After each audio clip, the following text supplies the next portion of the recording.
Welcome to the Cameco Capital Arts Center here in Port Hope for the N100 Startup Competition Pitch Contest event of 2014. My name is Wendy Curtis, for those folks that maybe don't know me, and I don't know all of you yet, but I hope to meet you tonight, but also get to know you really well. I'm the Executive Director of Northumberland CFTC, and I just want to talk a little bit about the CFTC for those that maybe aren't as familiar with it. We are an independent business development corporation, first established in 1985. And really, we see ourselves as a critical fourth pillar organization who's working as a not-for-profit, but in highly developed and disciplined business manners. So that's really important to us. And our goal is to make a difference in the economic profile of our communities. So that's kind of the way we see ourselves. Fourth pillar, making a difference using highly developed business manners. And some people, we can empathize with you because many people think we're quite entrepreneurial. So I don't know as much as you, but definitely that is important to us. We manage an investment fund that is approaching $5 million, and we deliver an array of programming on behalf of the Government of Canada, Province of Ontario, and the County of Northumberland. And when we think about what we do, it's quite simple. We have a very simple mandate, and that is to provide financing and strategy for entrepreneurs. And the majority of the programs that we are very fortunate to execute or deliver here on behalf of those levels of government are focused behind support to the development of entrepreneurs in synergistic manners, and that's what we think that we do. Our vision is also laser focused, and that is to impact the future prosperity in Northumberland by supporting entrepreneurship and innovation. And that's what we do in a nutshell. So I want to talk a little bit about some of our recent history. In 2012, we're very fortunate to be chosen by FedDev Ontario to execute the Scientists and Engineers in Business Initiative here in Northumberland County. We were the only CF who offered this program, and its key elements were to provide matching seed capital and strategic support to 22 technology-driven startups, new companies led by STEM graduates, science, technology, engineering, mathematics grads, such as, I mean just a few, They Innovate, Kai Innovations, and AppDev Corporation. As we were very involved in that, we kind of, our own momentum, we began to look at our investment fund, which is a critical part of the Government of Canada, FedDev Ontario Community Futures Program. So we have a very large investment fund that historically have been supporting business development through debt instruments. We took a slice of it and said, you know what, we could be a little innovative and creative with this, and we launched the N100 Startup Competition, which put not just Northumberland CFC, but in reality in Northumberland region on the pages of publications like Tech Vibes, BetaKit, ITbusiness.ca, Profit Magazine, and the Financial Post. It was just by taking an asset of the corporation and using it a little creatively to try and stimulate further entrepreneurship here in Northumberland. So last year, 34 companies applied, and right out of the gate, our very first winner, Unified Computer Intelligence Corporation, went on to secure, as a direct outcome of our N100 business competition, a major Asia round. Oh my goodness, I forgot about this thing, I'm just going to hand that over. A major Asia round with $635,000 in follow-on investment, and they're going to be here tonight. Igor, I can see you back there, and you're going to be talking. I'm going to call you up here, so say something nice, please. Their ubiquitous computing device, known as the UBI, has been featured on TechCrunch, CBC, the Toronto Star, the Globe and Mail. And just 2 days ago, UCIC was announced as one of IBM's 25 finalists in the Watson Mobile Developer Challenge, and clearly UCIC is on the move. You will find that UCIC's beta program video introduction, which I think is on your website right now, was made by a production company here in Northumberland, CCO Productions. And I don't know if they're around here somewhere tonight because they've been involved on it. Thank you very much. The customer support lead human resource for UCIC is from Cameco, Ontario, here in Northumberland. In addition, the technical and video manuals for the UBI are being developed by a young college graduate from Coburg with a passion for robotics. UCIC has established a center of operations here at the Idea Hub in Port Hope, which is the only business incubator currently in Northumberland. And our team at the CF is currently working on integrating the Ubi into our office reception area. We may need a little help with that here. The concept is that when people open the door, Ubi's going to welcome them, okay? Because, in these times of restraint, we don't have a receptionist, all right? So we need your computer to actually say something nice to people when you come in and get them to the right spot. So we count on you to do that. Later this year, we plan to host an Ubi Aquathon here in Northumberland. So, good job by you. Okay, with a little bit of help from us. But as an organization, the CFDC is still, the momentum has continued over the last 12 months. We've joined the Canadian Venture Capital Association. We brought David Schreier from MIT onto our N100 power panel to join the current power panel who are here tonight. We'll talk about them shortly. We expanded our early stage private equity investment program. We've established partnerships with the National Angel Organization of Ontario. And now, we're super excited about this one. Ready? We're going to be officially launching our Gaming and Entrepreneurship Lab in May with its advanced user experience and biometrics capabilities housed at Northumberland's business incubator here in Port Hope, the Idea Hub. Now, I want to just say a couple things about the Gaming and Entrepreneurship Lab. This is born from the kind of momentum that we've established in trying to attract not just gaming, but technology type startups here to Northumberland. We're leveraging a FedDev Ontario and the Municipality of Port Hope investment in the business incubator that's located here in our community, along Highway 2. And we see that business incubator as being an integral part of what we're doing here as a region, in terms of it's the place component that we add to various other things that we're doing in terms of trying to attract and support business development here. So it's all good stuff. I think that's quite a bit of work to have happened since last year. In 2014, this year, we renewed the N100 competition into its second year with a global call for applications. We're continuing to address, through N100, the pre-angel funding gap that is here in Ontario, and N100 helps to address that. And we're doing that in collaboration with key organizations that include the Spark Regional Innovation Center, and we're going to be having a few races tonight. This year we received 42 applications, and they were all carefully reviewed by our power panel. That's 24% growth over last year, with applications coming from several continents. It's very cool. The power panel originally chose 11. 3 companies have since withdrawn for various reasons, and so tonight we're going to present the top 8. Although I think somebody's got an airplane problem or something. Yeah, the press will be pitching last. They're pitching last. Okay. So trains, planes, automobiles are going to get here somehow. Okay. So we hope to present 8. Tonight is all about the entrepreneurs, really. 5 are going to advance, and we are committed to finding ways to help everyone move forward along their specific continuum of development in whatever way possible that we might help all 8 organizations to advance. Whether it's through N100 or not, there are many other things we can do to assist or refer you to. Basically, our entrepreneurs, we are inspired by your passion and your vision and your intellectual creativity, your business acumen, and your determination to bring new ideas and new products to market. And so we believe that N100 demonstrates that innovation can happen anywhere and not just in established centers of innovation. To our young people here locally, not just in the room tonight, increasingly captivated by the entrepreneurial shift happening in Canada today, N100 says, yes, you can do it right here in Northumberland. And to our community, N100 reminds us that it is possible to dream big. I like to say dream in color, but that's okay. Dream big and in color. And to assemble a core group of next generation entrepreneurs and to work towards economic renewal, quality job creation, and business expansion through the pathways of technology and entrepreneurship.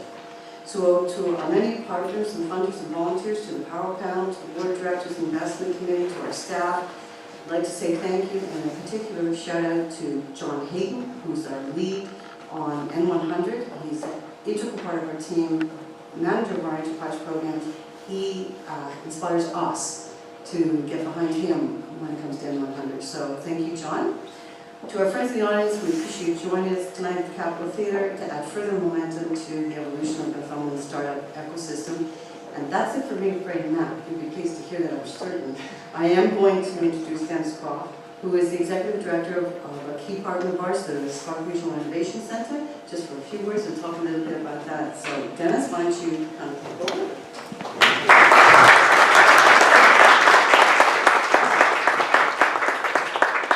I'll do my best, Bob, to talk over the microphone. Despite all the great people we have coaching us on how to talk, I would not call myself a fabulous public speaker in this. First of all, I want to really thank Wendy and John and Mark and the board of directors from CFDC Northumberland. We're very excited as an organization to be part of this event. It's the second year in a row that we've participated. We think it's one of the best-in-class partnerships we have. It's very rare to find seed capital type competitions, certainly out on the east side of Toronto, but almost anywhere in Canada like this. It is really good, and we're really pleased with it. And I know you're going to see some fabulous companies today to choose from. You know, one of the things I think I enjoy most about the startup process is the public pieces, the pieces when people actually get to see what we do. Because most of this is non-disclosure, confidentiality, hidden behind doors, mystery, what goes on, and then all of a sudden they're bought by big companies and everyone goes, where did they come from? Well, this is one of the few public things that's done, is a pitch competition. And I think it's fabulous because it really gets things going, and hopefully we'll see more and more public pieces to the startup process as the industry evolves. So with that, I'm sure you're all anxious to see some good competition today. I don't envy the judges. They're all good. We've seen them. I'm curious to see who's going to win. So with that, I'm going to turn it back to Wendy. And again, thank you for having us here today.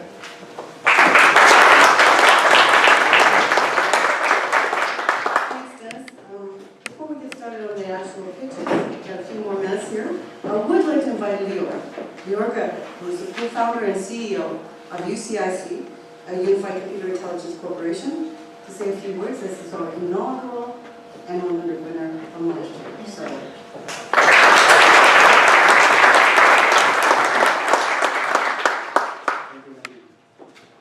I want you to imagine how surreal it is to stand up here and look back down at the audience.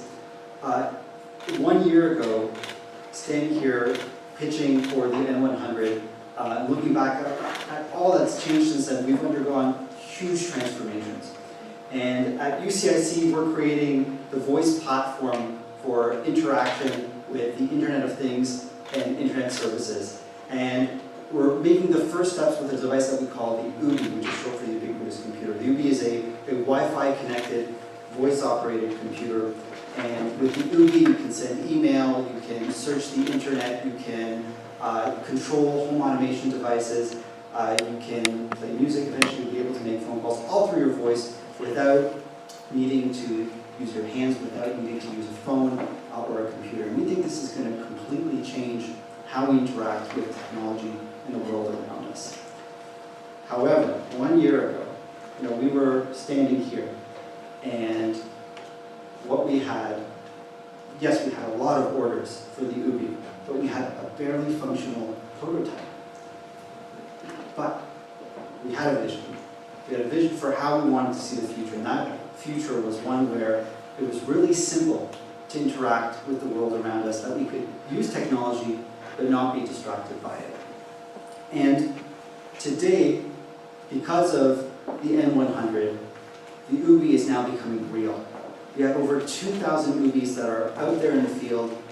We've shipped to over 30 countries around the world, and there are hundreds of people who are interacting with the UBI every day, and more of them are coming online. And it's amazing because we're seeing people use a technology that doing things that we didn't even envision.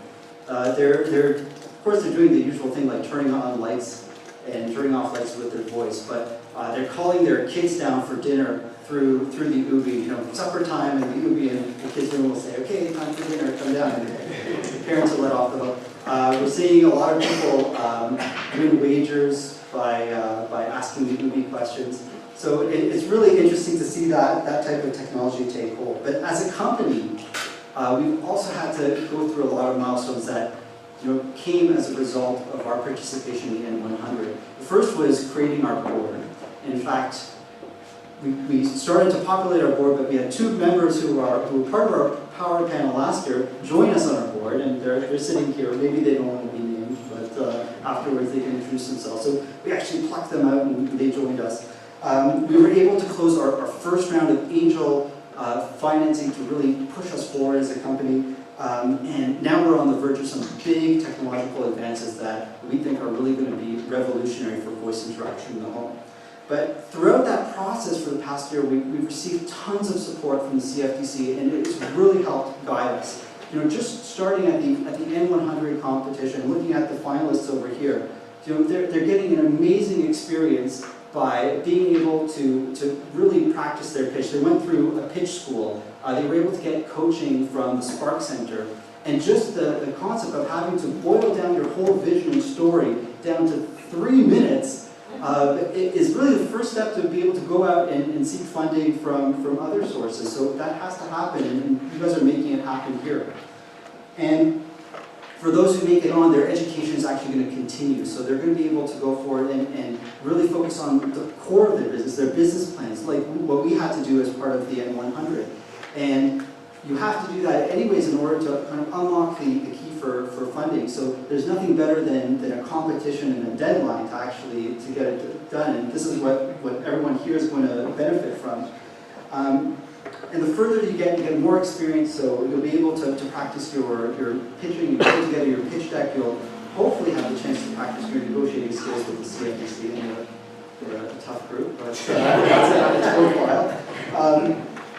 But one of the things that I wanted to say, just the immense support that we've gotten, beyond just being able to get the funds to be able to push our dream further, we ended up getting a lot of actual support, real ground level support. So we were able to get help in finding our first local hire. So we were able to bring on a few people. We have an amazing, amazing customer support manager based out of Cameco, like Wendy mentioned.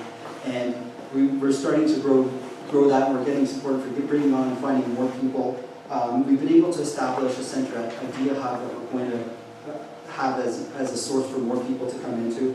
And even on social media, being able to guide us and guide us further, John Hayden has been very insightful in helping us move along. So we're really excited about what's lying ahead of us. And we're planning more and more growth here in Northumberland. And as we grow, we want the community to grow with us. And one of the things that the group here has to look forward to is that type of coaching and that type of support. So I want to wish a lot of success to the finalists, and I hope that we all benefit from the innovations that come out of the group. Thank you very much.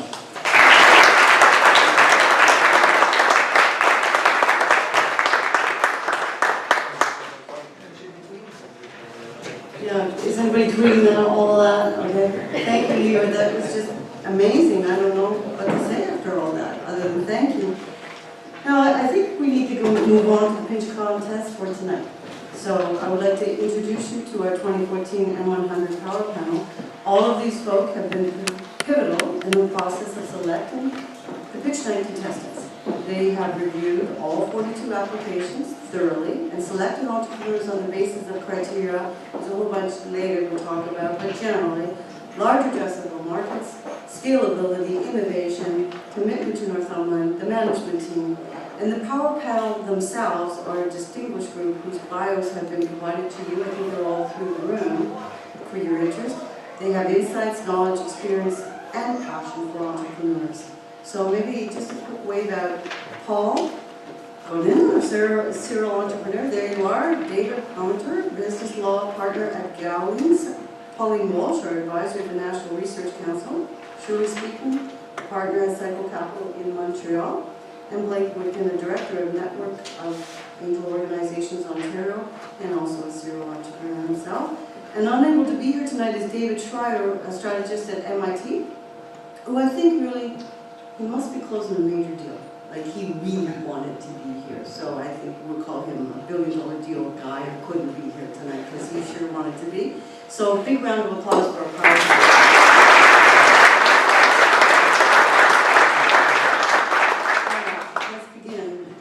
N100 is comprised of 3 rounds. Round 1 is the pitch contest, and that's tonight. And after hearing the pitches tonight, the power panel will select 5 of the 8 to proceed to full business plan development. Okay, so the business plan will be part of round 2. That we will work directly with the top 5 to ensure the concise business plans are up to date and complete. And these plans then go to the Northumberland CFTC's investment committee, who will select 3 of those 5 to make a full investment proposal presentation to our board of directors.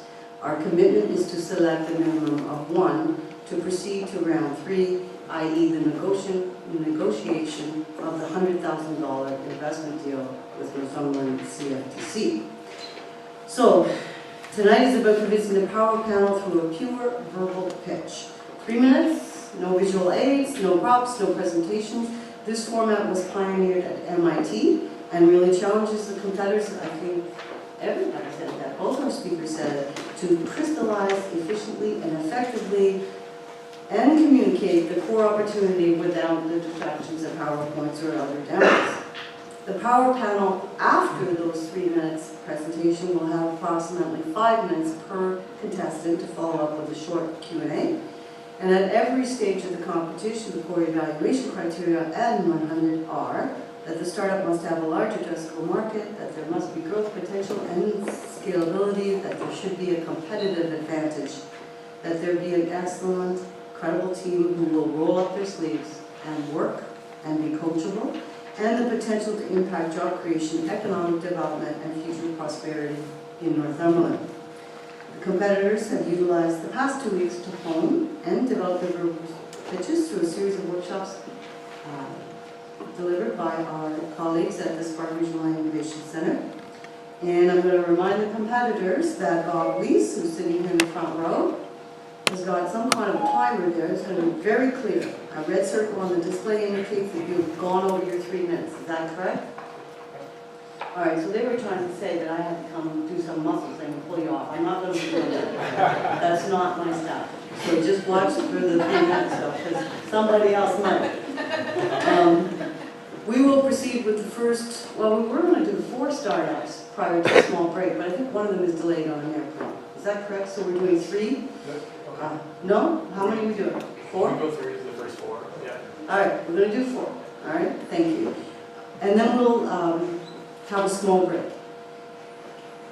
When we finish that break, we'll come back up and resume the last 4. And when we finish the pitch presentations, we will be inviting the audience to slip downstairs to a small reception while the power panel deliberates, along with the chair of our investment committee, to determine who will be the top 5 that move on tonight. We expect that we should be in a position to tell you all of that news somewhere prior to 9 o'clock, and that's what we're targeting.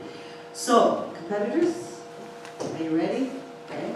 All right, so let's give them one initial big round of applause.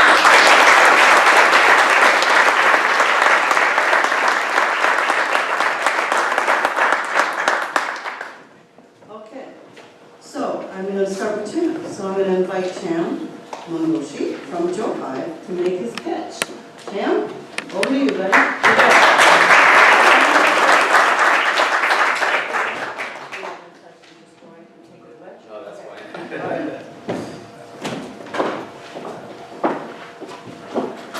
Hi, my name is Cham Mongoshi, and I'm the CEO and founder of Johive. Let's start with a question.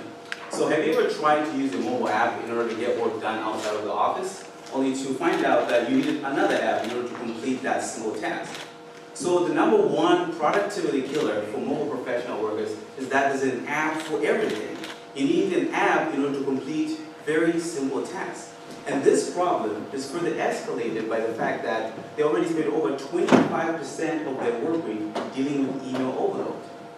This problem cost North American firms a total of $650 billion in lost time, money, and resources. The solution that Johive is creating is a central mobile app that brings all your critical work information into one place.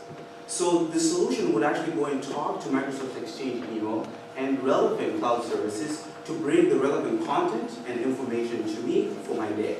So Paul, for example, you'll be able to start your day with on your tablet or smartphone device with this priority dashboard that tells you what you should be working on and who you should be paying attention to. So you'll be able to know the things that require action in your day and also what your priority focus is. This will be made available on iOS and Android. Our revenue model is SaaS-based and we'll be charging an average of $42 per user per year.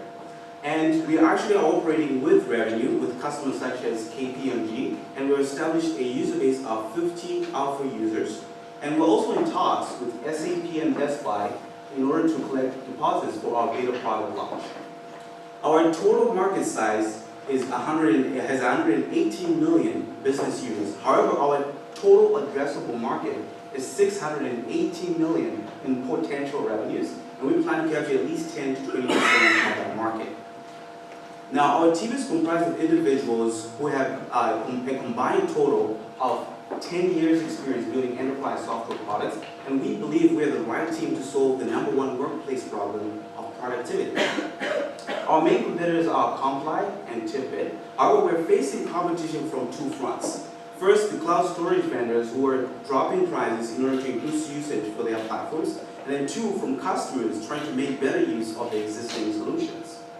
Now, we're asking for $100,000 to put towards building a beta product for our launch and to further solidify our partnerships with mobile device management companies for our distribution strategy.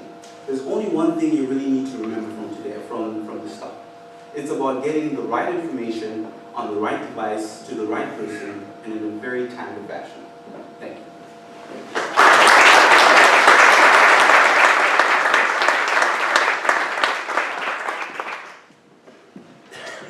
Okay, I have the first question. My name is Blake Worthman.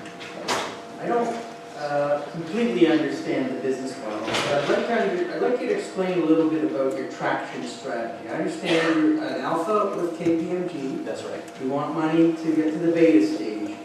How would you describe your business model in terms of, essentially you have to create something that has enough gravity that it pulls all sorts of companies towards your app and more need and want to get attached to it. What would be your market strategy to achieve that? Okay, so for our go-to-market strategy, we're basically, our strategy is to partner up with mobile device management companies such as AirWatch and Mobile Iron, because they already have the customers that we're targeting in their ranging from financial services, professional services, and other industries. And they specifically already handle the security and compliance requirements that allow us to then connect with their enterprise app stores, where we then distribute our application and focus on solving the use cases for customers. So those are your real customers, or they're your delivery mechanism? Those are going to be our delivery mechanisms, but they are also, they actually have access to the customers that we're actually targeting as well. So it will be a partnership with the mobile device management companies that we're targeting, and as we're already seeing, some of the companies that we're targeting, such as Best Buy, SAP, and even ING Direct, those are some of the customers that they already have that are already using apps from their enterprise app stores that have been already secured by those mobile device management companies. Okay, thank you. Sure. Nice presentation, Sharon. I appreciate it. Very succinct. I guess the question that I would have for you is a little bit more fundamental. It's there's a history of productivity and workflow management software products that precede you. So why do you believe you're different, and how will you be different in terms of being successful? Okay. So So there's a little bit of a change of behavior. Absolutely. So I guess the first and most important thing is that we're not requiring users to change their workflow at all. We're just going to sync with the existing enterprise legacy systems such as Exchange, IBM Lotus Notes, and SharePoint, etc. And so that's the first part of what we're doing. Secondly, a lot of these existing solutions are built on legacy software. Now, what we have working with us is the advantage of working with predictive analytics and other new technologies that allow us to be able to focus on just mining existing information sources and surfacing relevant information and content for the user and what they're actually doing. So that's where we have our one advantage of that. These existing solutions are legacy and followed up by our advantage with predictive analytics.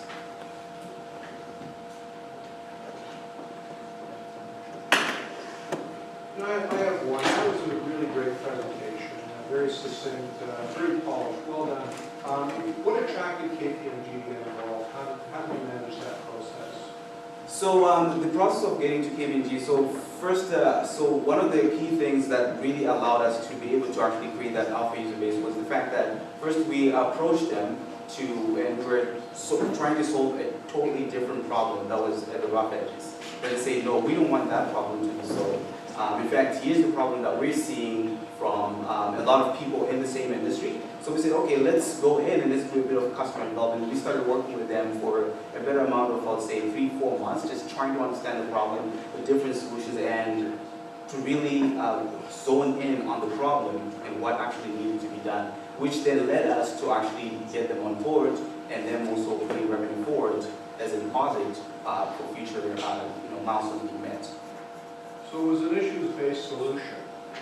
They had a problem. You came up with a solution over the course of 3-4 months. You guys kind of quantitatively put together what the problem was and where you'd like to approach it. So it wasn't an issue-based solution initially, no. So that was it was basically a great opportunity for us. We found it as a great opportunity to then actually find a customer to validate the problem that we're trying to solve. They further opened up the problem so we could actually get access to what they were actually doing, the tools they were using, which helped us get more information to further understand the problem in order to come up with a solution that was competitive and actually delivered the result that would not only solve KPMG but many others.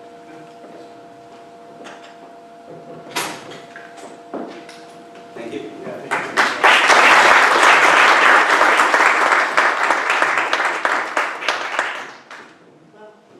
Thank you.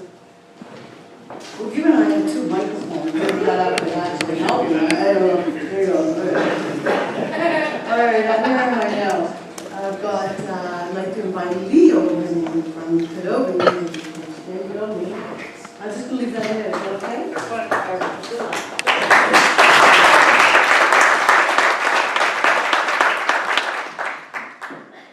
Hello, my name is Leo. I'm the CEO of Kidobi.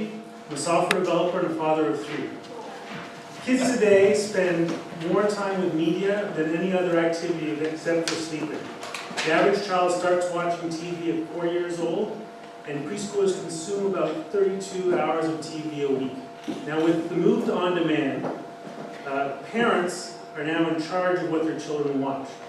A recent study by Sesame Workshop concluded that parents want and need help in choosing content that's appropriate for their children. Kidobi makes screen time count by getting the right content to the right child at the right time. You can think of it like Pandora for children's videos.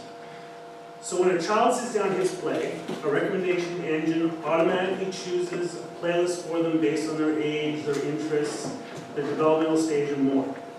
We're currently available online on Android and iOS tablets as a freemium model. So parents pay a subscription in order to get premium content and premium features. So if you look at the marketplace, currently you've got YouTube, you've got Netflix, you've got Hulu, all of which have kids areas where kids can go and they can browse for content, they can search for content. You have Sesame Street where they have some rudimentary playlist generation where kids can make a playlist based on a character. And we're starting to see some competition in the market, some new entrants, Kadoodle and Hopster, who have something that's more similar to what we do. We're starting to get some traction. Last year we won the Kids Screen Award for the best preschool video platform. We also were selected as one of the few apps to be pre-installed on the Toys R Us tablet. We have a cross-promotional deal with Simon & Schuster whereby we get featured in the back of some of their ready-to-read books.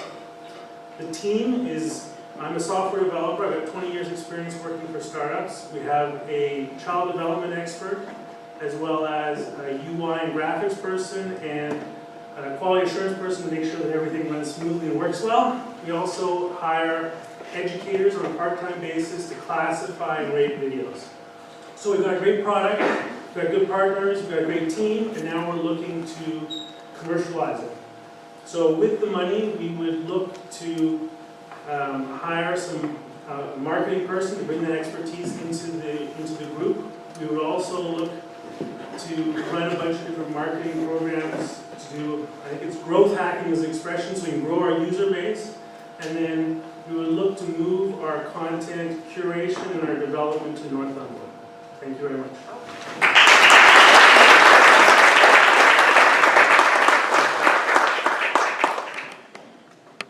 Yeah, that was really good.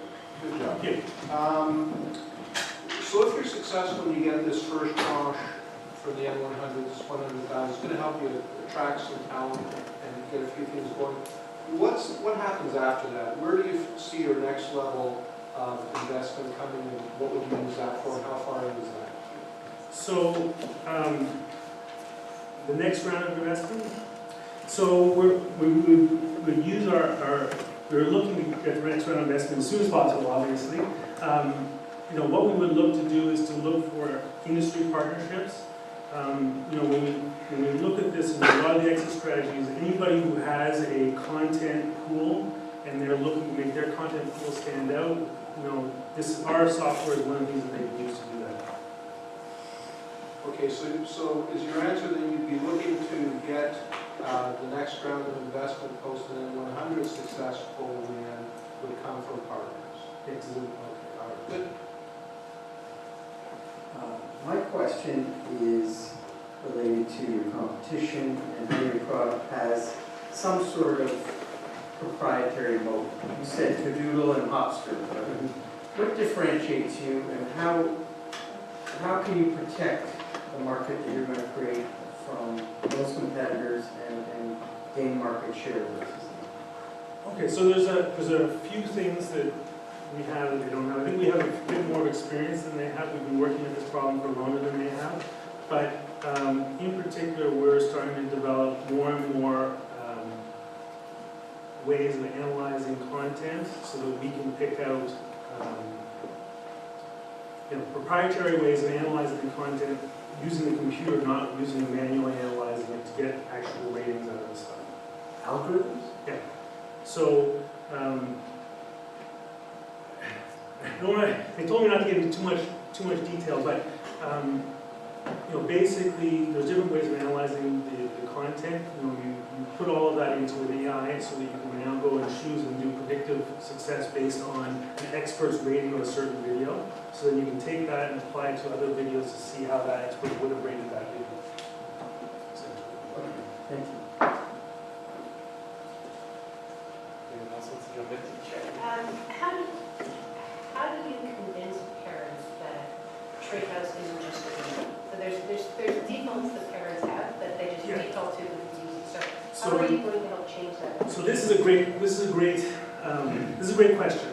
So basically, the quickest way that I try to explain this is when you look at children's programming, usually it's in these buckets. So the bucket will consist of all kids aged 2 to 6. If you look at a 2-year-old and a 6-year-old, a 2-year-old is not 1/3 of a 6-year-old. They're very different. So what's education to a 2-year-old is not even review to a 6-year-old. So 2-year-olds are learning to count to 10, 6-year-olds are learning to add, right? So the 6-year-old, when they wake up in the morning, if they woke up every morning and counted to 100, at the end of the year, they're not any better at math than they were at the beginning. So you have to move them along on a curriculum on the back end. And you know, if you just let your kid loose and let them choose what they want, it's sort of like letting them loose in the cereal aisle. And you know when you let your kid loose in the cereal aisle, they pick the box that has the most sugar in it. Hands down. So, does that answer your question? Yes. Anything else? Oh, more. How do you plan to draw in parents, given that every kid gets to the point where they're too old? So these parents go away automatically when the youngest kid is too old for Yeah. So that's why we focus on the preschool market, because we figure at a certain point kids want to be choosing for themselves. So you know, we start off quite young when they're 2-year-olds, 3-year-olds, 4-year-olds, right? You don't have to replace parents on an ongoing basis. Well,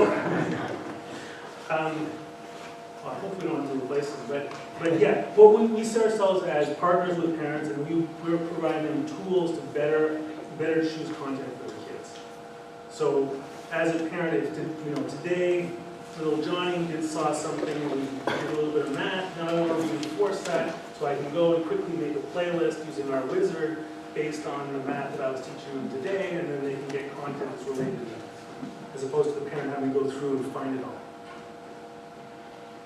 Is your algorithm smart enough to assess the progress of individual kids? So, Will you know that Sally logging in and Sally is bored with this stuff, so we've got to move her up to the next level? so we're looking at future development to solve that problem. There's two ways we solve it. One, we can ask the parents, we can say, hey, we've shown them this for 3 or 4 times now. Is Sally ready to move on to the next step? So we can ask the parents. The other one is to have in either questions, games, or some way of actually gauging whether they're understanding the topic. So how do you ask the parents? So I don't want to be monopolized. So we can just send them an email and say, hey, this week we showed Sally, these videos that support this math, and now we want to know whether she actually learned it. Can you ask her this question, or does she know how to do this already? Eventually you got to automate that. And once you achieve scale, you can't do that. So Once you achieve some scale, you can't do that without. right. So when I say send them an email, we'll be on a website. They can go and they can answer the question when the question gets put back to the system, so that we can now.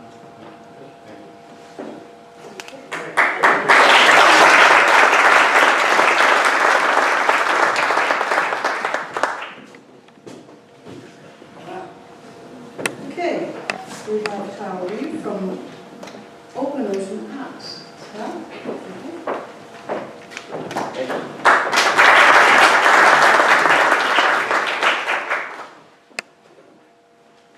Hi, my name is Kyle Reed, CEO of Open Ocean Apps and Pro Angler, and today our pitch starts with Fred the Fisherman.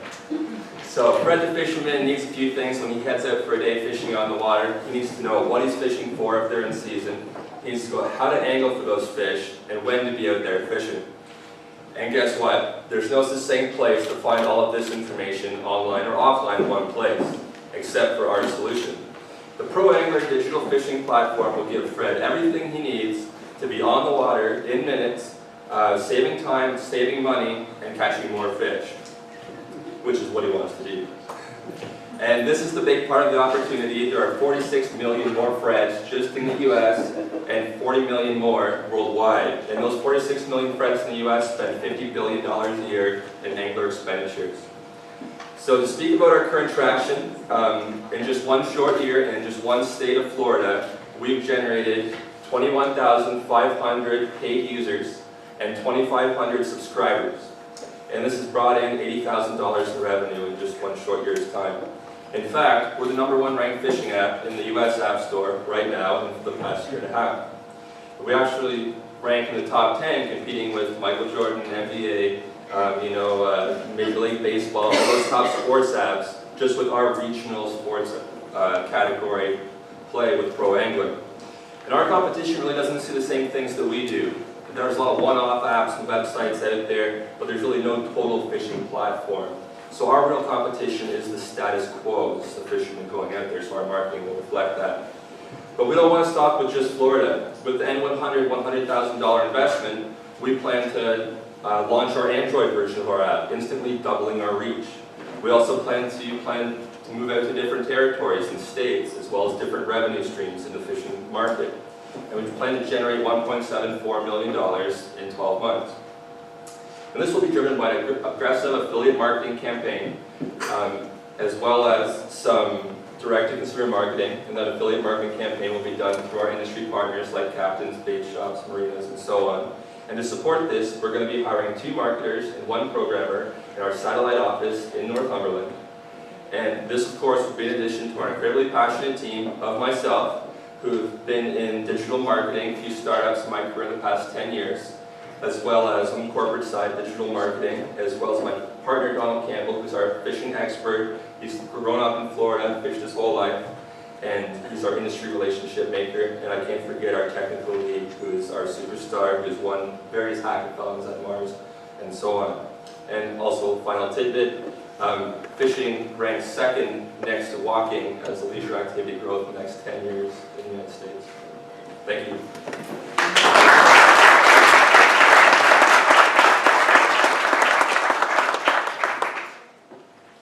don't know if I need this.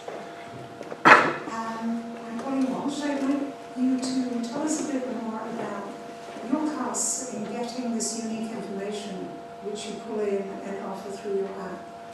How are you going to source all of that, and how expensive is it going to turn out to be to keep it current so that I don't go 5 miles offshore and find nothing? Oh, absolutely. So we work with the government actually for several data layers for those hotspots in the water. There's data layers available for artificial reef programs, as well as boat launches and so on. And that's on the government side of the data layer that we pull in. But we also have our industry partners, our captains that we have relationships with. So every time they give us a tip each week, because we get $2.99 a month for each month from our subscribers, they get their phone number on there and their website, and it drives them business now that we've reached critical mass. So everyone's happy. Thank you. I'm a vegetarian, so Fish on the menu. I find it really interesting. By the way, I find the technology interesting. Post the next 12 months, 1.7 million. What does the growth revenue rate look like after that? Year 2 and 3. Oh, after that, we plan to more than double. So by year 3, we plan to see $7 million. Okay.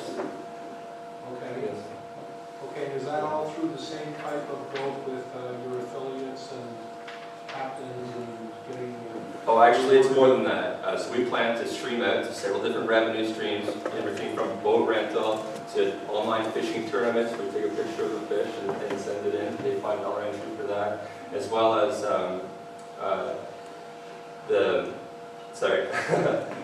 different revenue streams will include the tournaments, marinas, boat launches. You know, we have a quite vast variety of revenue streams that we want to go after. So as you grow, are you going to stay with your core competency, which is fishing, or do you see this being able to migrate out to other verticals? Hunting, actually, yes. Okay. Yes, yes, because a lot of the fishermen hunt, so, Okay. yes. So, okay, good. Nothing else in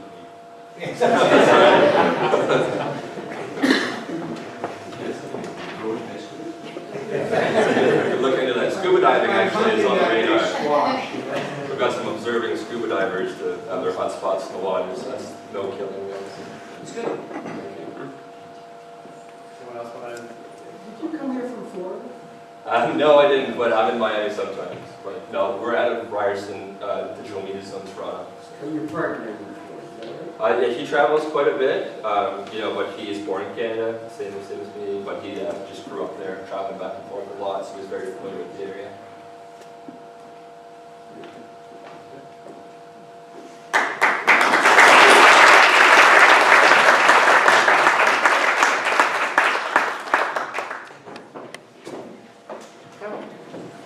Okay, well, we're gonna at this stage take a 10-minute intermission, but I think we're doing one more, aren't we?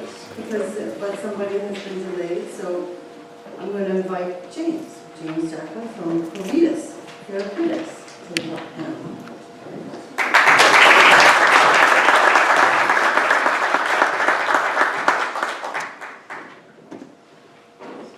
Good evening. My name is James Jacob. I'm the CEO of Kidobi Personalized, a virtual drug discovery company involved in the development of novel cancer therapeutic agents.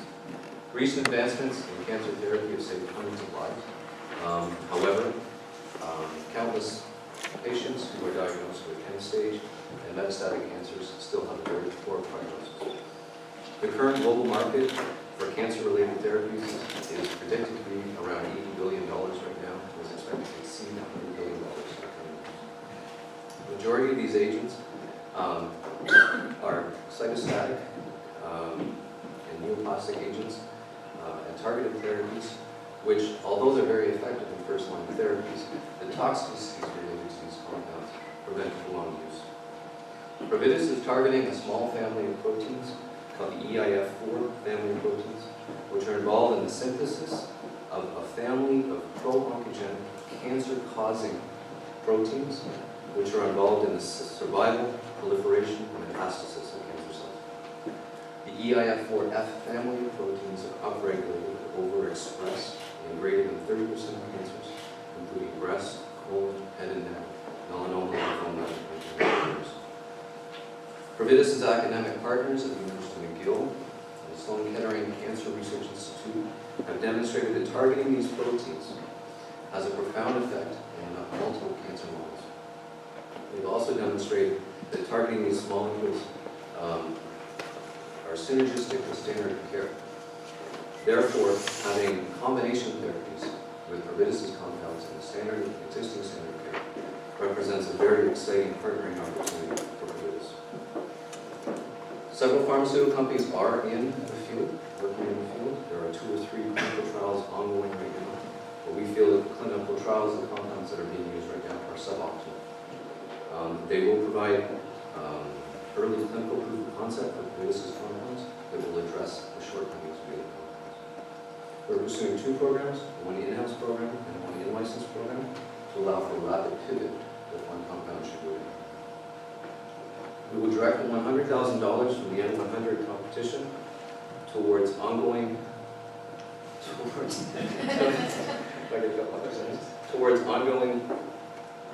research, in-licensing, and patent-related costs. Additional angel and VC investments will be required for clinical trials, which are expected to start in 2017.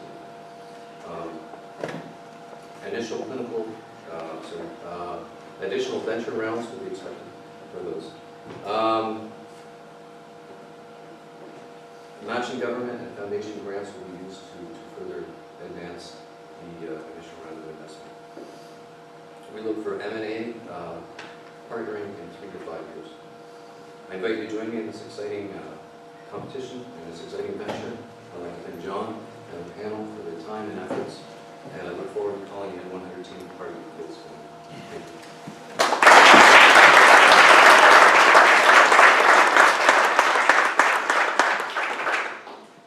Well, that's a lot more complicated to do in 3 minutes. I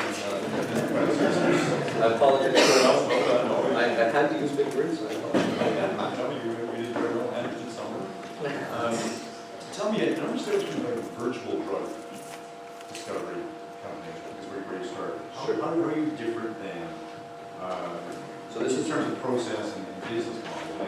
Sure. This is the emerging trend in the industry, and it's been very successful with a number of companies. Essentially, you're outsourcing your research. Okay, so the core group is developing the research program, designing the molecules, synthesizing. The synthesis of the molecules is done in an independent lab anywhere in the world. We can do it here. We don't have resources here to do it. I have partners in India, I have partners in Toronto, I have multiple partners in Boston, San Francisco area, anywhere. The biology, we're going to do most of the biology in Montreal area. That allows me to have access to the shred tax credits. Essentially, so I'm importing my compounds into Canada, testing them in Canada, now they're eligible. All that activity is on shred. And again, all the pieces of a standard pharmaceutical company can be outsourced. It's not what you want to do. So there's a long-term goal, there's a short-term goal to get into the clinic as fast as possible. There's a long-term goal to build something here in the Northumberland area with several other potential pharmaceutical companies that are starting. Follow on, sure. I worry about these sorts of things all the time. If you're outsourcing these functions, various protocols and tests and development issues, how do you control that? We filed here in Canada 12 months to get to it. I understand that, but what I mean is, how do you control who owns the IP? All of these people are contributing to. Oh, no, they're fully contracted. They don't own anything. Right, okay. It does get sticky when you start to do contract research work in the university and you don't want to pay their 40% overhead. Yeah. As soon as you get into 40% overhead, you own it, but you have to pay. But the advantage of working with some of the academics that I'm working with is they've been in the field for 10 years, 20 years. They have the whole cassette of testing regimens. So we're providing them the compounds and slipping it into their stream. They come out and say, this compound is efficacious in this model. So as a VC, I don't do life sciences and pharma, right? And part of the reason is that one, it's not an area that I know, but from the colleagues that I do have in this space, it takes a long time and a lot of money. It's big risk. So how does a startup company address some of those concerns? The risk never goes away. Okay? You have to find a real compound that's going to move forward. It has to have the right properties, or the negotiation of the right properties. That you're willing to accept certain things, but on a whole, the compound looks good. There's two sides to it. Having it virtual, there's a core group making decisions. It's not decisions by committee and by PowerPoint. It's really focused and tuned on one issue and one problem. That kind of cuts out some of the layers. But the risk remains. I mean, you can have beautiful toxicology in an animal and to a human and see something. Risk mitigation is just part of the game of drug discovery, and it doesn't go away. There's no magic pill to So beyond the N100, $100,000, the artist can be to raise additional capital. So within the Canadian market, which you go to. well, Mars is the next step. I know there's not a lot of angels in the field, certainly in Canada. There's a lot going on in the Boston area. If we want to keep it just Canadian, that becomes very difficult. But there's a lot of VCs very hungry in the US. Your in-house program, where did you get the compound from? And how is it protected? So currently, the intellectual property, we've done the literature searches, everything's good, okay, on the patent search side. I'm holding back from filing the patent because as soon as I file the patent, I have 12 months to go to international PCT convention filing. That's a $80,000 decision. So until you have the money behind it, you're in a tight space. So I can file tomorrow, but then I know that 12 months from tomorrow I have to make it. So currently we're okay. What I'm looking for is investors to come in that I need to have the money behind me, put away to say, okay, I can move forward in 12 months. Was that invented by the team that's behind the company, or was that in-licensed? Sorry. The thing that you're going to protect with the patent eventually, was that in-licensed or was that protected, invented by the team? So the in-house program is myself, Okay. the in-license program is my academic programs. To clear phase 1 clinical trials, how much are you estimating you're doing capital? It's about $1 million for clinical toxicology and synthesis of the compound to be ready for humans. And it's roughly $2 to $4 million depending on the degree of phase 1 that you want to go into, the duration of phase 1. So we're looking initial to get to the compound, to get to CD selection, we're looking at about $1.5 million, to be followed on by a clinical round of investment of somewhere in the 5 to 10, which will help to carry me into phase 2. Additionally, if I bring another compound in, if I want to run 2 clinical programs, then the numbers escalate, but the value of the company escalates. Thank you.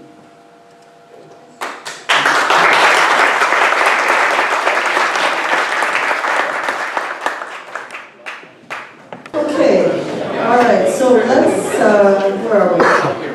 Mina, where are you? Mina Tawadros from Scottworks is going to make his pitch, so welcome to you.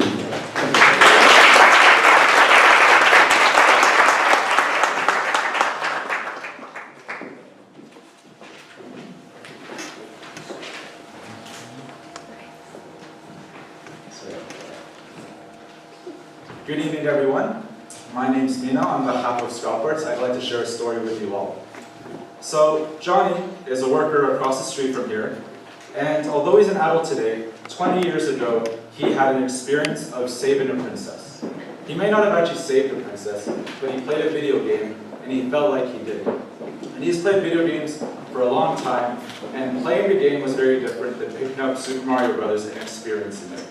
Today, Johnny has a 12-year-old daughter. She is part of the largest gaming audience in the US, which is the mobile gaming market. She is playing games like Candy Crush and Angry Birds. These are short games, but they have over 100 million users. The problem is, today, Johnny's daughter is playing games for 45 minutes a day, and none of these games were designed to last longer than 5 minutes. Johnny remembers this because he played games like Tetris and Pong as well before Mario came out. This is interesting to us because she's part of the $3 billion game industry, and more importantly, she is part of the only growing segment of that market, kids aged 12 to 17. So when she buys a game next year, is she going to buy another Candy Crush clone, or is she going to look for a game that provides for an experience as well? So Strawberts, my company, is a brand. We are a games brand that is targeting kids aged 12 to 17 who are looking to play a game for their entire 45-minute play session, or however long they want to play a game for.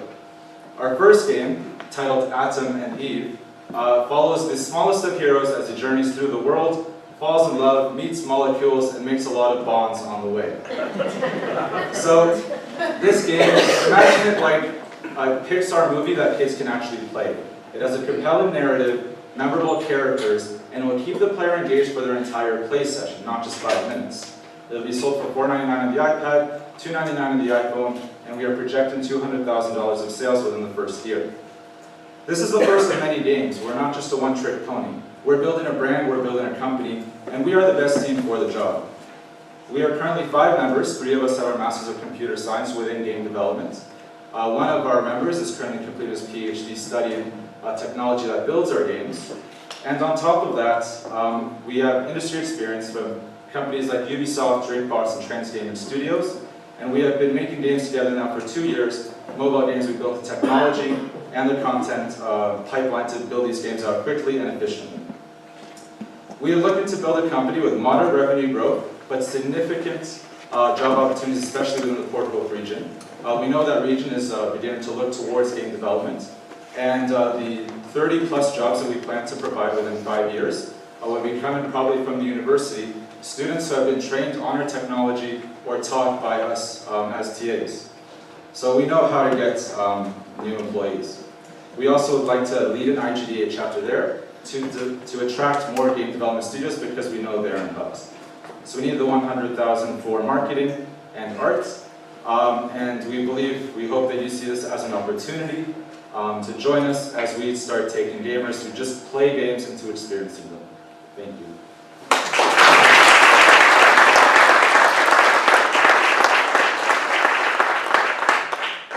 Mina, thank you. My question relates to Johnny. Did you really go? No. Maybe didn't discuss it directly, but I recall from your application, your income model is not through selling games or people paying to play your games, but through advertising. Is that correct? So the revenue, the main revenue is still coming from the purchases. It's a premium app. However, we decided to, the thing about apps is of course that when you advertise a game on the market, you're advertising to every app out there. If we are targeting children and creating a brand, there will be advertising partners that will also come along on board because they know that their audience is kids aged 12 to 17. So they'll pay a lot more money to partner with us and advertise games with us. And I'm still not totally clear what differentiates you. You mentioned the studios, they have a lot of IP. Your team is young, you're going to be different, but really what is going to differentiate you? You're targeting the 6 to 12 market. Why do you think you can be better than the other guy? So the big reason, again, so if you open up the App Store today, if you check the kids' apps, whatever it is, or if you just have a kid that's playing a game today, they're playing games that are, like I mentioned, lasting for only 5 minutes. They're repetitive gameplay, they're the same levels over and over again. So where we really differentiate is our games are a prolonged period of time. So like I kind of try to relate to them as like a movie that kids are playing through. They're stories, they're usually 3-hour narratives. So they're designed to actually compel a player for their entire play session, not just for 5-minute gameplay. So it's about the length, and it's about the quality of the game. Mina, were you able to do any market research about kids playing games and the length of the games? Is the longer game more appealing than a 5-minute game that has a very clear level and ending, or will children actually be engaged in the 45-minute game? Well, the stat that the story that I said about Johnny's daughter, that's a statistic. Kids are now playing on average 45 minutes every day. and that is up from 30% from Well, will they 2020. play, they'll play for 45 minutes, will they play one game for 45 minutes, or will they bounce around and converge and others and play 5-7 minutes here over 5 to 6 games? There has been no research on that, but again, if we were to follow the same trend that happened with the 80s games, it was the same idea. The games were designed to only last 5 minutes, and once the gamers were actually able, the big barrier was the skill level. They weren't able to play games that well. But now the gamers have been playing games for 2 years, so that barrier is gone, and now they're going to, we believe, want to experience the game for much longer. Okay, so your first Adam and Eve comes out when? So we started development, and we are probably about 3 to 4 months away from releasing the game. And what's your rollout schedule post that one? When's the next one? So our usual projects take 8 months development. However, we're hoping to hire by then additional team members, so we'll be able to run projects simultaneously. Okay, thank you. There's something nagging at me, I may not express it very well, but you said we're going to have games with compelling narrative and engaging characters. And I thought, yeah, Harry Potter. That's very similar to what the publishers of children's books look for. And we know that most children's books are not Harry Potter books. They're not that successful. And I have the sense that you may be dependent on the creativity of the team in the narrative and the characters, the engaging characters, etc., rather than the creativity of the team in creating a technology or delivering a game experience. Do you want to just comment on that? I'm depressed. So sorry, could you repeat the... I'm concerned that your success will depend on getting hold of the equivalent of the author of Harry Potter. Because you are 45 minutes, to get a kid engaged for 45 minutes, you do need that compelling narrative and the engaging characters. If that were easy to do, there would be dozens of Harry Potters out there. So it's a very good question. But what we kind of excel at, as well as Scalpers, it's not so much, I know it's obviously we rely on great stories, but if you've seen, like a lot of it is about the way that you tell the story, and as game developers, a lot of it is about how you build the game. And what I try to say by that is, if you were to print out a really great story for a kid and have them scroll through the app, it's not going to keep them engaged. What would keep them engaged is providing a game that actually pulls him in and makes him feel like the decisions that he's making in the game are his own decisions. And that's not so much coming from the creative story writing side, but it's coming more from the design and development side. So it is definitely something that like does drive the game as well, the narrative, like creative experience. But there's also another side of it that we do definitely excel at. Is there anything about the way you do that you can protect from somebody copying you on it? Do you have any secret sauce there? We don't have any like to protect us, but we do have our own proprietary technology behind it, the engine. But this is a typical. Well, it's not typical, but it wouldn't protect the actual, type of game. But it could ensure that we'd be making games similarly of the same style quickly.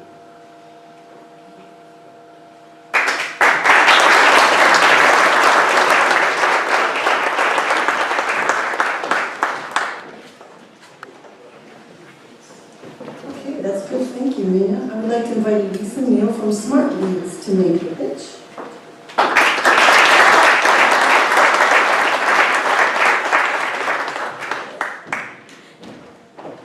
Hi, I'm Lisa Neal from Smart Leads. I have 3 daughters. I also have a PhD in computer science from MIT. And when I wanted to share my love of tech with my girls, I found a huge gap in the marketplace. I had to buy them boy toys, and they were clearly designed for boys. And I thought to myself, why can't there be engineering toys that are designed for the way that girls like to play? And that's why I created Smart Beads. Smart Beads are interactive jewelry. When you put them on and then you're near your friends who are also wearing Smart Beads, they light up and sparkle, but that's just the beginning. Using our app, girls can program the beads to do all kinds of cool things, like light up in colors of the rainbow, or do something special when you're near your best friend, or you can add beads so that your jewelry chimes and flashes when you play hand clapping games, and many other things. So in technology terms, what we've created is a miniature modular wearable device. We have custom electronics that are contained in a plastic enclosure, and they're designed to clip together easily so that you can extend functionality by just adding these. And we've applied for 2 patents on this technology, one on the actual way that we have interactive modular beads, and the second one on gaming uses of hand games with wearables. So the way we're going to make money is to sell these bead kits. We like to sell them online through our own website, where we'll also have a community where we can have tips on new things you can build. We'll also be selling accessories, expansion packs, collectible and limited edition beads to keep girls coming back. Our target price is $49.95, which is in line with toy industry pricing, and we expect that we make $20 on each kit at that price point. That's for our startup. So, market. Smart beads is the intersection of 2 big markets. One is wearables, which is an emerging technology. It's expected to be $19 billion by 2018.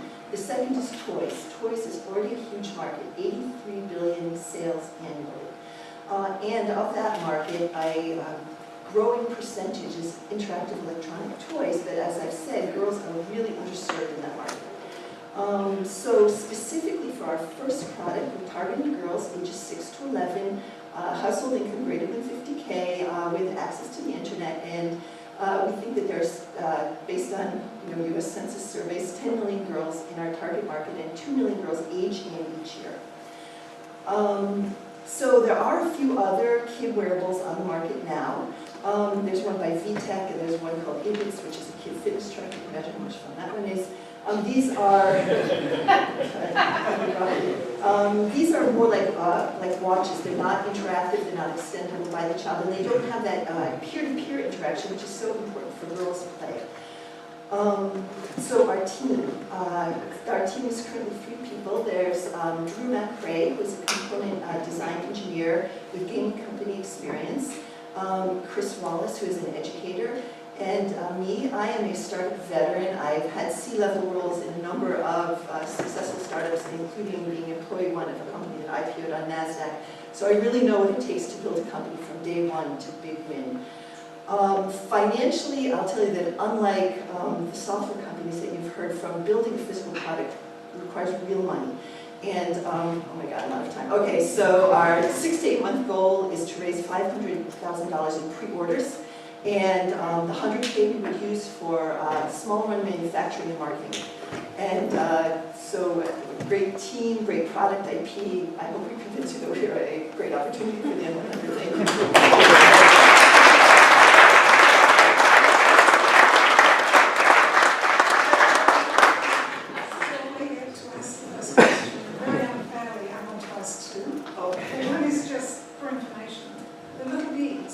Each one contains the electronics, right? Yes, so the smart bead contains the electronics. Yeah. When you connect them together, are you connecting them electrically? You are, it's using if you can think of like a mini headphone jack, so there's the male and female connectors. It's very low voltage. You don't even. They do connect. They do connect, yes, they snap together, male to female connectors. So changing levels totally, this is the question I really wanted to ask. Targeting 6 to 11-year-old girls, I have this vision of everybody wanting to do this, all the little kids needing their friendship bracelets, and all there's winking. Yeah, that's what I'm hoping. And when they get to 10, 11, you've got them interested in this, now what? Oh, well, absolutely. That's why we plan to expand our line of beads continually. I already have in my head at least 20 beads that I could add on. I'm sorry, I'm thinking again about the kids getting older. Right. The kid gets to 13. Right. How are you going to keep them engaged? So that's a good question. So right now, if I could just talk about wearables in general, all wearables now link to a smartphone. The little kids don't have a smartphone. We had to come up with peer-to-peer communication that didn't rely on a mobile device. But when you get to the next phase, we are going to have a bead that is BLE, so you can link, at age 12, kids get their first cell phone. So then they can link to the cell phone, and then they can do things like, if their best friend calls, the bead like vibrates, and so they're in class, they can't pick up their phone, but, oh, Susan called me, or, etc.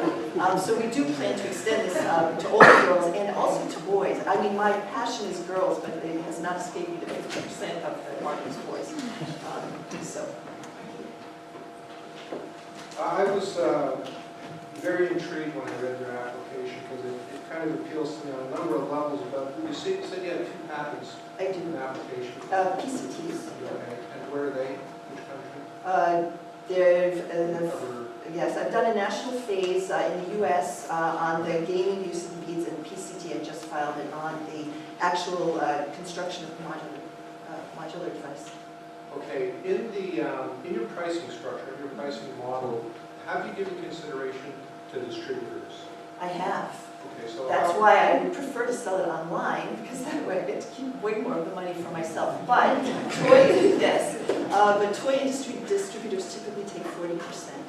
But I have an answer for that too, because I have been in discussions with a Canadian toy distributor, successful Canadian toy distributor, who is interested in these wearable devices, and has said that they already have a global distribution system, and they would handle the brick and mortar distribution, license the toy from me, and then pay me back a royalty. And he says you can sell as much as you want on the website, we don't care. So that's the way I would be doing that.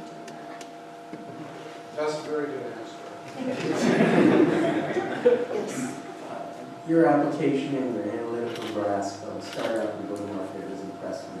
So as honestly as you can, what part of growing your company scares you the most right now? Oh, absolutely, quality control. So, first of all, you're making toys, and if you know anything about the toy industry, like 7 years ago, there's this huge scandal because the Chinese toy companies, there was lead in the plastic, and they were giving out poison toys. So I was just telling someone earlier, wow, if I could manufacture these in Canada or not in China, that would really be great. But the whole manufacturing process is just, it's expensive, it's scary. A lot of companies are doing it now. You see companies who do their Kickstarter campaign, they get pre-orders. Pebble is the biggest example.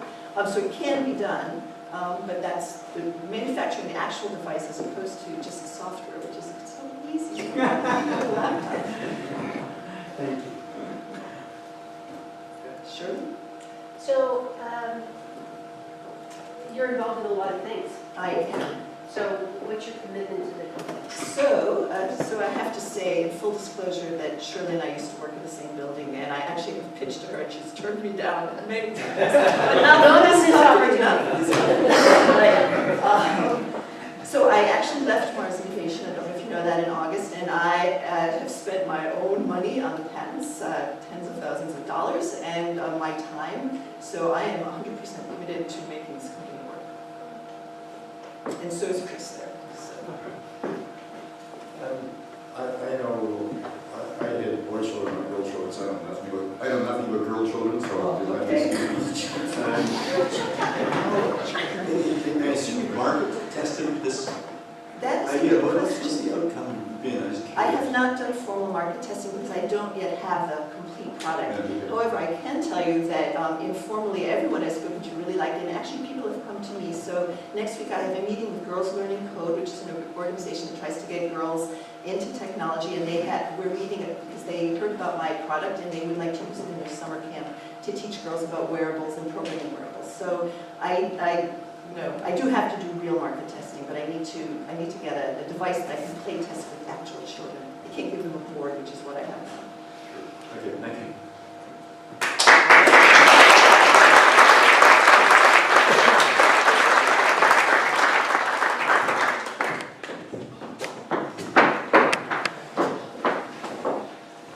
Okay.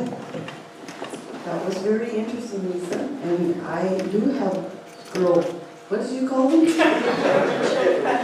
Girl children. And boy children. I got some of them too. But anyway, I would like to invite Jennifer Ping from Universal Insight Analytics to make a presentation.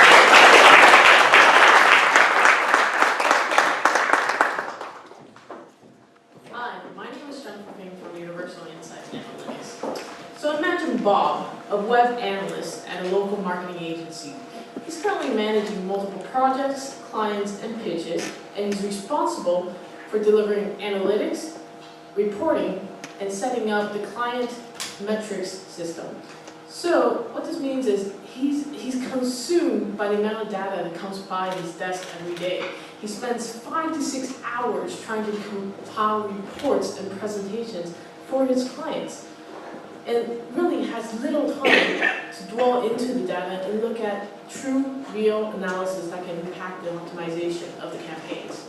So Pixel, our solution, aims to target users like Bob and help him deliver reports in a matter of minutes rather than hours, and especially in a visually pleasing format, of course.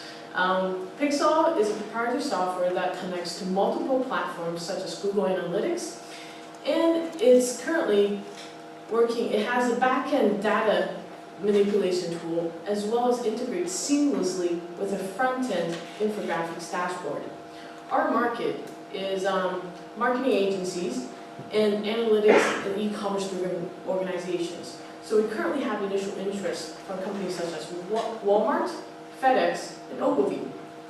Our team has over 20 years of experience in the digital space, and we believe firmly in the product that we've invested our own money to develop the first prototype and demo. And so with the $100,000 investment, what we look to put it towards further product development as well as sales and marketing initiatives. We believe strongly in growing the community and giving back to the community by establishing internships, vendor opportunities, as well as other relationships with the community itself. The web analytics industry right now is estimated to be $2.4 billion by the year 2018, and this is double in size from what it is right now. We intend to become a key player by penetrating the market early on in this stage and continue to grow with the industry itself, and especially really become the new standard for reporting. So Pixel is really committed towards community building, and we believe we can be the new revolutionary way that people do and see reports. Thank you.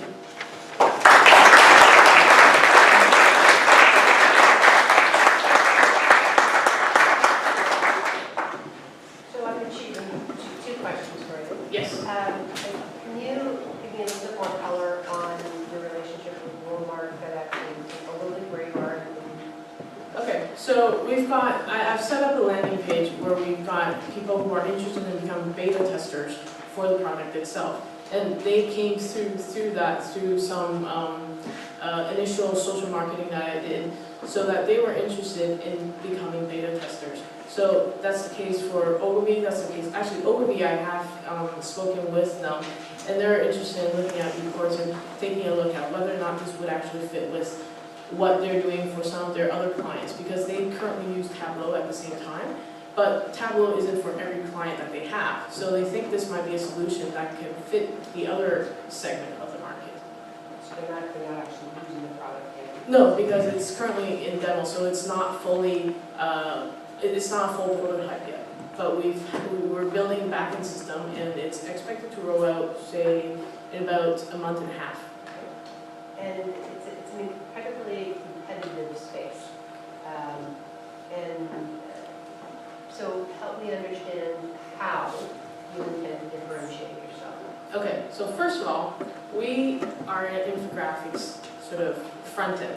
So everything that you see are connected automatically to infographics. So all the back-end data shows up as an infographic. So really, at the end of the day, you don't actually have to create and pull different data through different places. But what we actually specialize in, compared to, say, Tableau, which is the enterprise market, they're not concerned with about the small, medium-sized enterprise.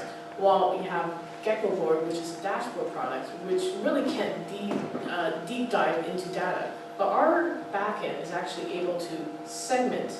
So you can create very, very customizable reports at a very short amount of time.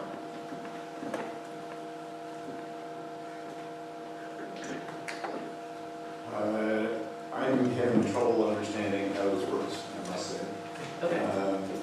I mean, I understand the concept of a backend. It's a bunch of agents, I suppose, that go and search for data on certain topics, whatever they might be, whatever parameters and stuff that you might give it. What I don't understand is how that gets boiled down to a graphic display, to use your description. in an intelligible way. I want to ask, excuse me, this is maybe the answer I want to ask.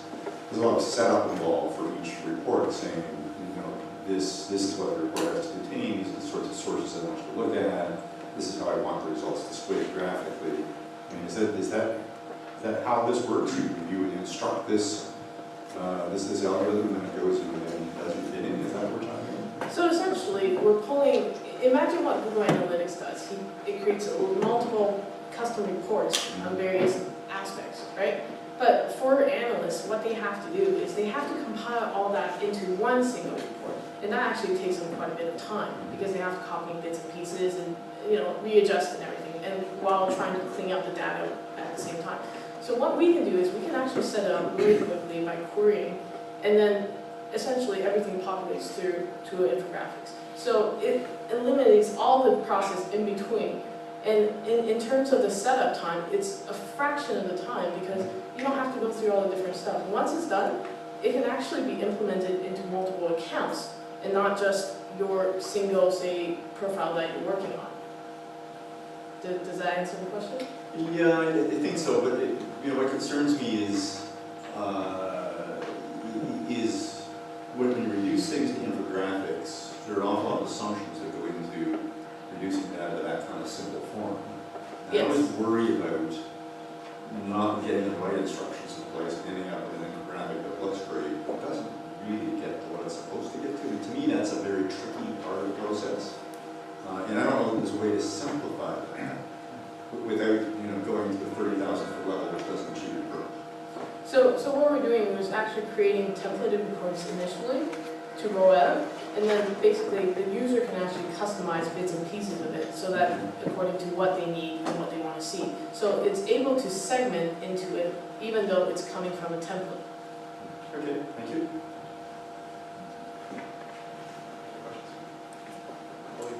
I did take a look at the website of Tableau, and interestingly to me, I don't know if you can see this, this whole section on all the patents they have. Yes. Have you checked them out to make sure you have freedom to operate without interfering with what they do manually? As far as I know, we're not infringing on any patents, but it's definitely something that I need to look further into as well.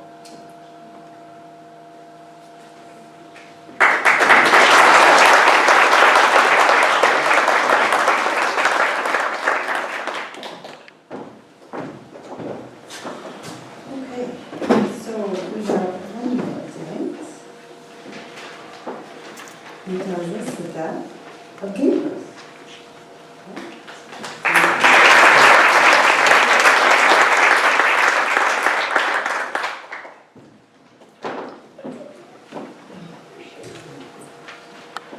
So have you ever wondered how to create a mobile game? With a quick Google search, you'll find various APIs, SDKs, and so much code that'll make your head spin. With over 1 billion mobile devices sold, there's still a void in the way users create, share, and play mobile games.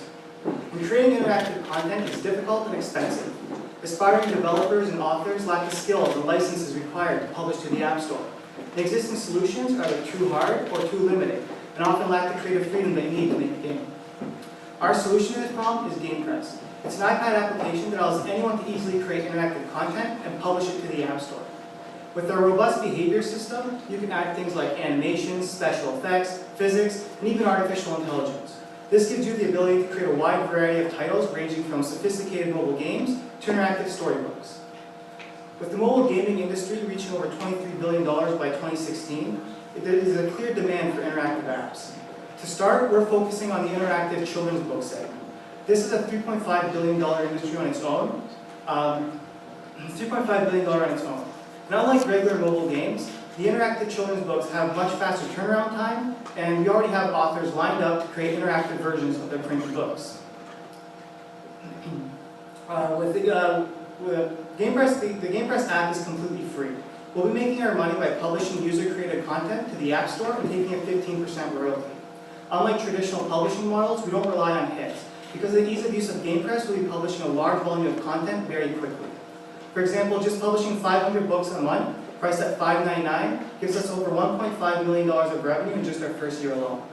We'll also be making additional revenue by pairing developers with authors to have the interactive books created for them.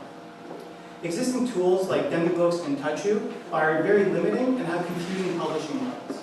Because of these limitations, they turn away users. And unlike our competitors, our team has what it takes to succeed. We've grown up together and worked with each other our entire lives. We also really understand the market. We have a beta launch with over 120,000 downloads and 15,000 monthly active users. With the Northumberland $100,000 investment, we'll expand our team by adding additional graphics designers and marketers. This will allow us to increase the number of books published and decrease the turnaround time. And that's GamePress, where your imagination's your limit.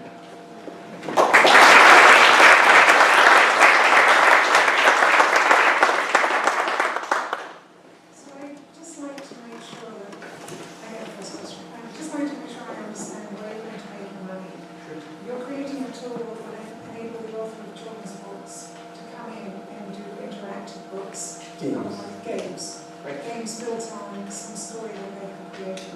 When they publish, which you facilitate, you take 15% of the revenue. Right. So people have to come in and buy those individual stories, like story games, game stories, whatever you call them. Is the plans that Exactly, yeah. So the games that I've actually produced are native applications that are available in the App Store. So it would be similar to getting any other app through the App Store.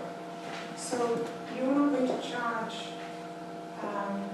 John if he decides he wants to download your app and create books.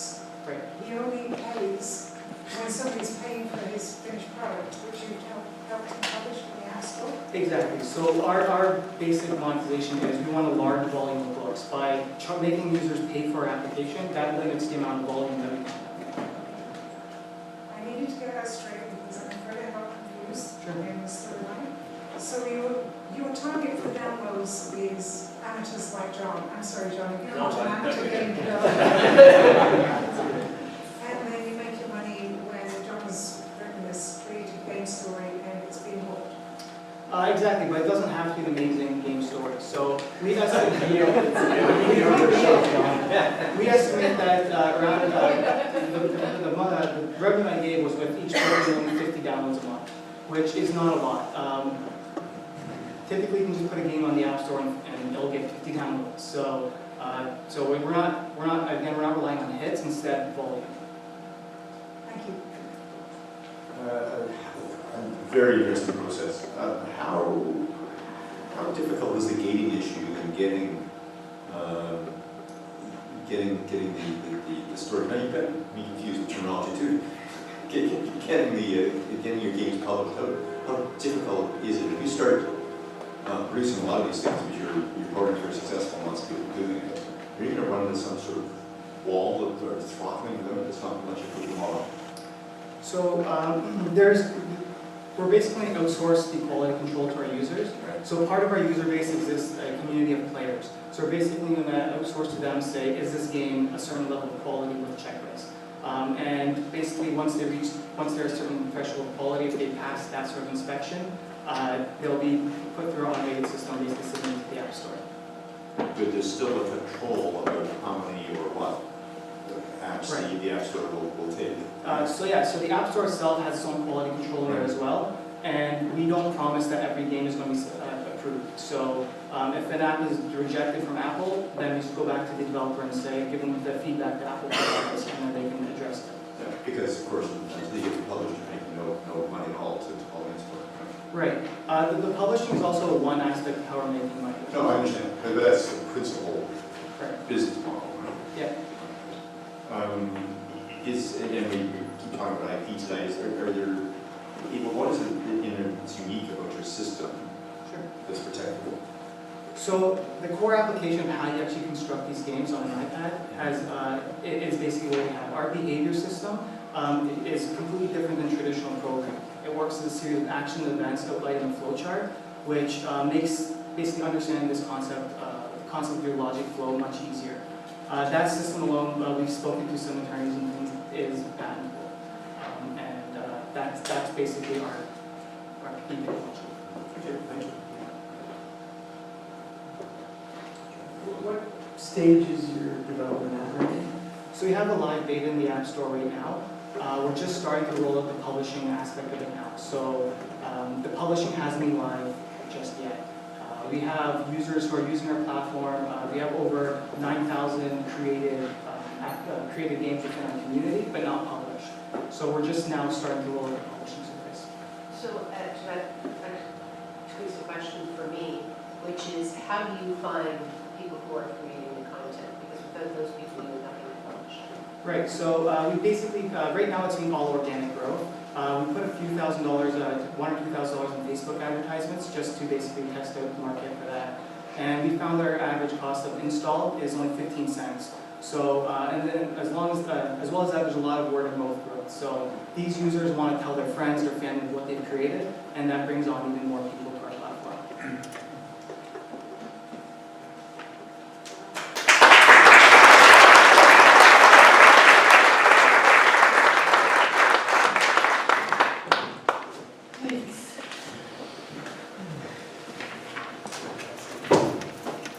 I can't believe that like 8 different teams can articulate so well in a total of 24 minutes. Like, it's incredible, and I hats off to our colleagues at Spark for helping you to get everything into such a nice, clean wow factor. I mean, they're all brilliant, and we're so pleased to have heard them all. We do really want to thank you for that. We're almost done here tonight. A couple of fast things. In a moment, I'm going to invite our chairman of the board, George Harvey, to join me and just take a quick pic with these brilliant folks and give them a quick little trophy. And we're going to do that very quickly. John's going to collect the scorecards, and he's going to be working with our power panel, and one of our directors, Colin, will be joining up the power panel to start their deliberations. They're going to be determining 5 companies who will advance to round 2. That actually it could take quite some time, because I think it's going to be very difficult for you too. And I am really pleased that I'm not on the power panel, but I do wish you good luck. During that period, I would like to ask the rest of us to move downstairs where the Capitol Theater would be pleased to reopen the refreshment area. And I believe we won't return back upstairs because the power panel and the representatives will come down and announce tonight's winners at that time. So let's do some quick picks, right? And get that done. George, if you would join me, and also all of our what an impressive night, or what? We went from talking about curing cancer to algorithms, something that I'm sure everybody comprehended every moment of those excellent pitches in 3 minutes or less. Hello and good evening. My name is Colin Conroy. I'm the chairman of the Northumberland CFTC Investment Committee. First off, on behalf of the board of directors and our chair, George Harvey, I would like to thank the power panel for the contributions to the success of the N100 program.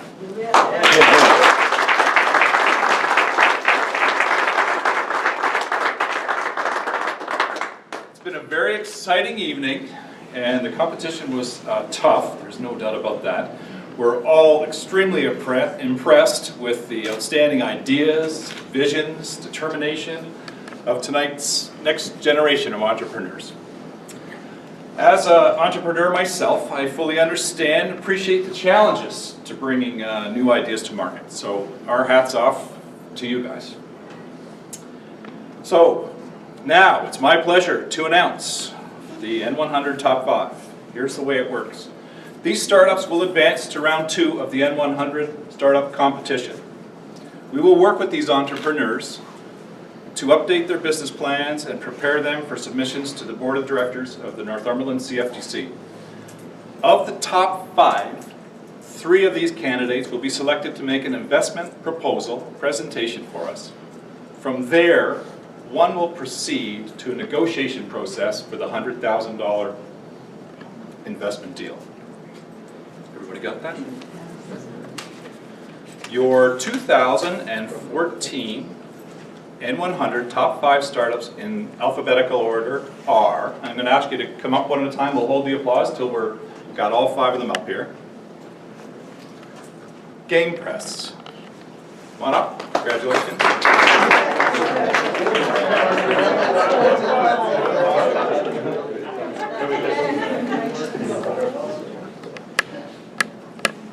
Kidobi. What's next? Come on up. Open Oceans Apps. Scottworks. And as we say this 5th position, our scoring was pretty tough and pretty tight and heavy competition. Anyone that saw those presentations tonight knows these are a group of pretty sharp individuals. So the number 5 and the number 6 are always hard to do, okay? So number 5 is Smart Beats.